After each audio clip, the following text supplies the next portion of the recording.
Philippe Le Baron, je suis professeur à Sorbonne Université. Je suis en charge ici d'une équipe de recherche qui travaille sur l'impact des produits de santé sur l'environnement marin. Et nous sommes à l'Observatoire océanologique de Bagnouz-sur-Mer, une des composantes de l'infrastructure européenne en biologie marine.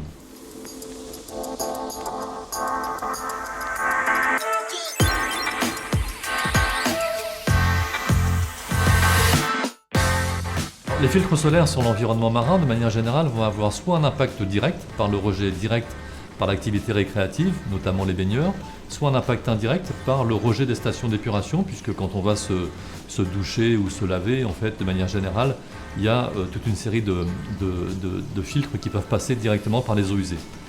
L'impact sur l'environnement marin, il va se faire sur les organismes, donc on va avoir de la toxicité directe sur des organismes marins.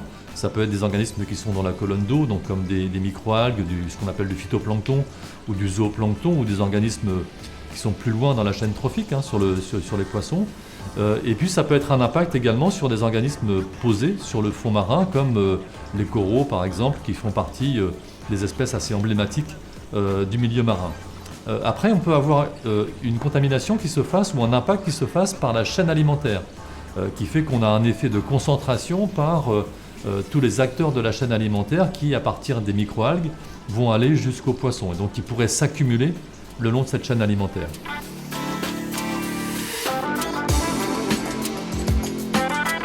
De notre expérience et de ce qu'on peut trouver aujourd'hui dans la littérature scientifique, les filtres qui posent vraiment des problèmes sont principalement l'oxybenzone, l'octocrylène, l'homosalate, l'octinoxate, dont la toxicité a été démontrée sur une large diversité d'organismes marins. Et parfois, par exemple, l'octocrylène, on est en train de montrer que l'octocrylène peut se dégrader en oxybenzone. Et donc ces molécules sont vraiment à éviter aujourd'hui. Et on a pu tester la toxicité de ces molécules sur différentes espèces. On a testé ces molécules sur des espèces du phytoplancton, du zooplancton et aussi du corail.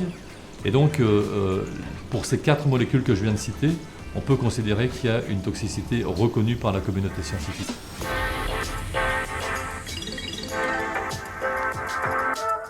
Et ces filtres qui sont plus facilement biodégradables, c'est simplement lié au fait qu'ils ont un peu plus d'affinité pour l'eau. Parce que ces molécules, en général, elles sont hydrophobes, donc elles n'aiment pas l'eau, elles vont aller se coller un peu partout, donc sur le sable par exemple, sur la paroi des organismes. Mais par contre, ces molécules qui sont biodégradables sont en général celles qui ont un peu plus d'affinité pour l'eau, donc elles sont un peu plus solubles.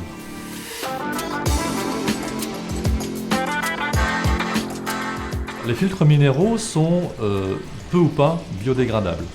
Et de manière générale, ils sont moins efficients en termes de protection contre les UV, et les filtres minéraux ne sont pas moins respectueux de l'environnement ou de la biodiversité que les filtres organiques.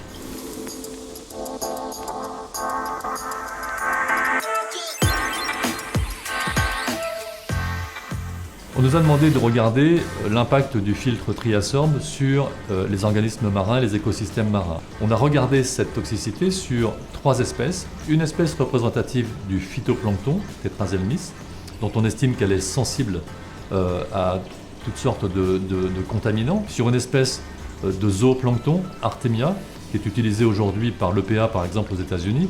Et on a regardé sur une espèce de corail, qui est une espèce sentinelle de la plupart des coraux qui sont répartis dans le monde aujourd'hui.